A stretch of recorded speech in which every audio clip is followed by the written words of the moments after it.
Welcome back to CVTV News. Thank you for staying with us. We're brought to you by Germanna Community College. Choose who you want to be at Germanna. It's becoming a national problem.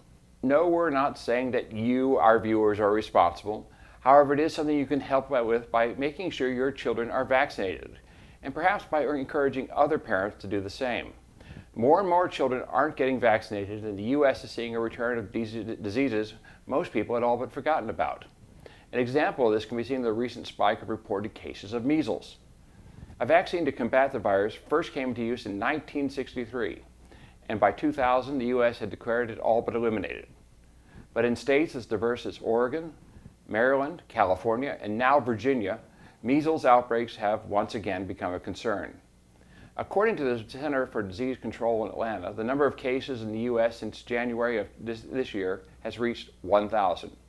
The increase is almost entirely the result of parents not getting their kids vaccinated. When the disease is introduced into a community, anyone who's not vaccinated is vulnerable, and then the disease spreads from one unvaccinated individual to another. The situation can be very severe for those who are fighting other diseases like cancer or arthritis, whose treatment can leave their bodies with no immune system. The concern is this: by parents not getting their children vaccinated, they are putting a lot of people at risk. For the population to be free of diseases like rubella, mumps, whooping cough, polio, and measles, it requires a vaccination rate of about 95%. Unfortunately, we're at risk of falling short, and that is why these diseases could possibly reoccur. The advice is direct: get your children vaccinated. If you don't have a doctor, aren't insured, or don't have the money, go to the website Find a Health Center, hrsa.gov, to find a public health service office near you. They will gladly help free of charge. Well, the two residents of the Evergreens Senior Living Center in Fredericksburg, Ken and Liv House, are suing the home, claiming that they were denied the right to hold Bible studies or to say grace at meals. They also say they were harassed for their activities. Mr. House is a retired Lutheran minister, and Mrs. House is a former church music director. The lawsuit has been filed by the First Liberty Institute, a religious freedom advocacy group. According to First Liberty, Mr. and Mrs. House were told that their efforts to start a Bible study using the facility's community rooms violated the terms of the lease. Since then, the operators of this facility, according to the plaintiffs, have not had their lease renewed and are now renting on a month-to-month basis. The First Liberty legal team first filed a complaint with the U.S. Department of Housing and Urban Development, claiming the owners were in violation of the Fair Housing Act. They have since filed a lawsuit in federal court. The owners and operators of the Evergreen Senior Living Facility strongly refute the claims made by the Houses. Now over to sports. George?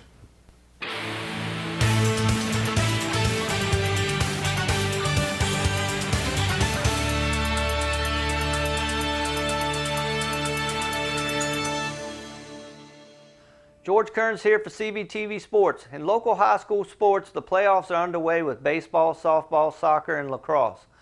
For local teams like Stafford, in baseball beat Broad Run 5-0 and will face Hickory High School in the state semifinals, with Halifax facing Mills Godwin on the other side of the bracket in Class 5. In Class 6, Colonial Forge lost 2-0 to Ocean Lakes, and in Class 1 baseball, Colonial Beach lost to Riverheads 5-4.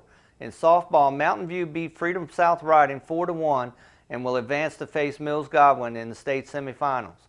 In boys soccer, Class 5, Massaponax lost to Freedom South Riding 3-1 and Mountain View lost to Briar Woods 2-1 in overtime. In Class 4, Chancellor beat Grafton 5-0 and will advance to play the Mighty Boys of Blacksburg in the state semifinals. In girls soccer, Class 6, Colonial Forge lost to Kellam 2-0, and Class 5, Mountain View lost to Stonebridge 3-2.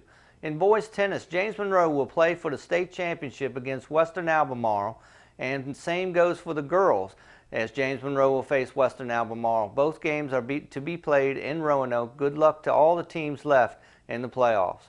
In local high school football, I know it's 3 months away, but you can always get excited about Friday Night Lights. I wanted to mention some good games coming on this fall. On Friday night, August 30th, Cortland will unveil their new turf field when they will host the Louisa Lions, a game CVTV will be covering.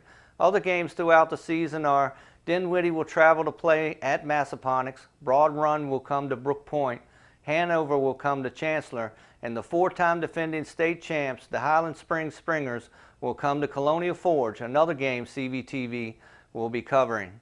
CVTV's objective, there will be so many good games this fall, and their main objective is to get all the teams in, and we will be unleashing the 2019 CVTV football schedule real soon. Well, that's a look at what is going on in the high school sports. I'm George Kerns for CVTV Sports, and back to you guys.